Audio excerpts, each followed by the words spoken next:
Hey everyone, it's Brittany and Katie with the Q team in Rochester, New York. And today we're here to talk a little bit about 2020, things that might have happened, and how it might impact your 2021 plans. So, did you outgrow your home in 2020 and need something bigger for 2021? Yeah, that is probably our biggest thing about what we're seeing. People that have houses right now that are like, we need more space. For a couple different reasons.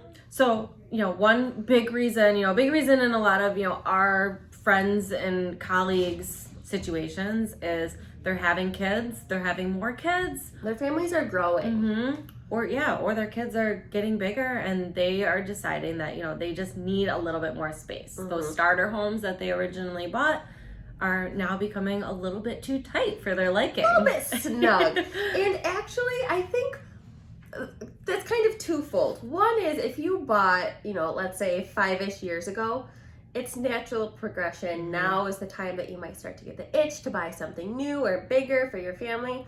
But also, the joke of 2020 was that people were just having babies. Yeah. So if you did add somebody to your family, a little baby, babies have a lot of stuff, and they also require a bedroom. So if you're short bedrooms, upgrading your house, getting something bigger might be on your 2021 to-do list. Absolutely.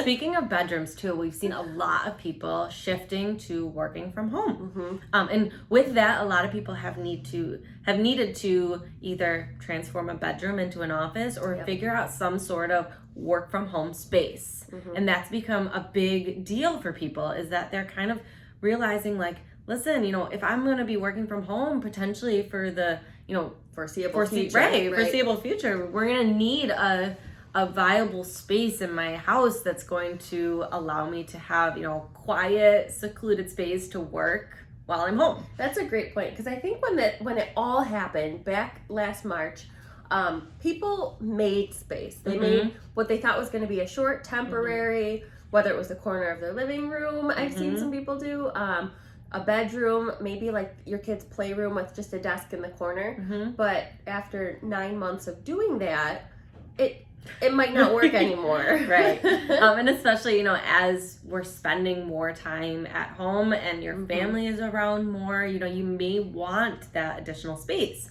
So we're seeing that as probably one of the top, must-haves on people's wish list as they're looking to move. Even if they're not looking for something that much bigger, they're wanting a designated office space. Right. Sometimes too, if both you and your spouse or partner are both living and working from home, some people want 2 completely designated office spaces, which is totally normal now. It is, and that's 2 additional spaces that you might not have needed when you purchased your last home. Right. So people are finding, homes that have first floor offices or additional bedrooms that they can turn to office spaces. Finished basement space. Yeah, finished basement space, or kind of sunrooms that they're making into office spaces, all sorts of things. And people are being creative. They are getting creative when they have to. Yeah.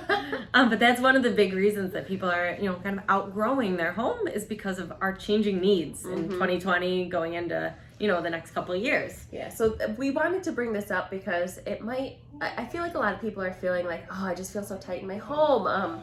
My family's growing. Do I really want to move? Or why are we feeling like this space that worked for us before isn't working anymore? And it's because you're home all the time now. You weren't home all the time before, and it's normal, and a lot of people are feeling that. And a lot of people, we are home all the time. You're home with your family, your kids, your significant other, you might need just some additional space.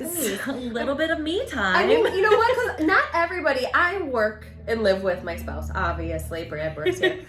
But not everybody does that. So for us, it's very normal. But I do realize and recognize that for majority of the population, they are not working with their spouse, obviously, as well as living with their spouse or significant other.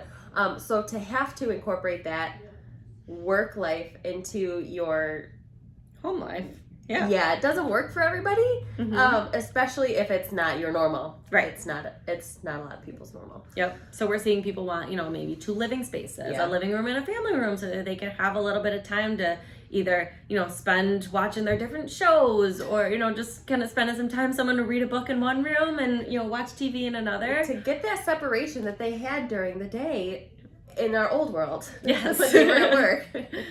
So basically, I guess the moral of the story is that we are, our lives have changed in 2020, and they probably will continue to change throughout. Shift. Who knows what 2021 is going to bring? I mean, we could all still be working from home, or, I mean, some offices, businesses might open up their office space. But who knows? Right. Who knows? We don't know. We don't know anything. There's no telling.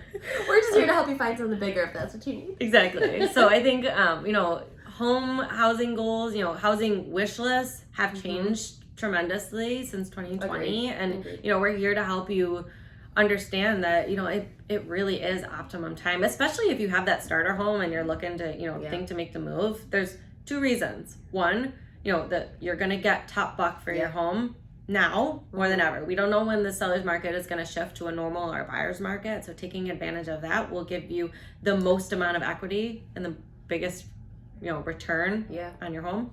And interest rates.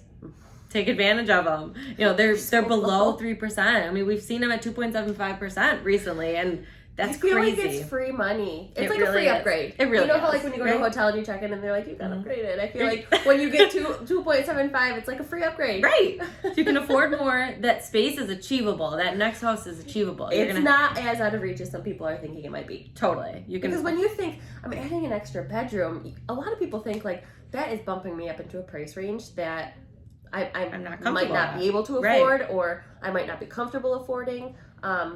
But with the interest, with your free upgrade, your buy one get one free. That would be nice.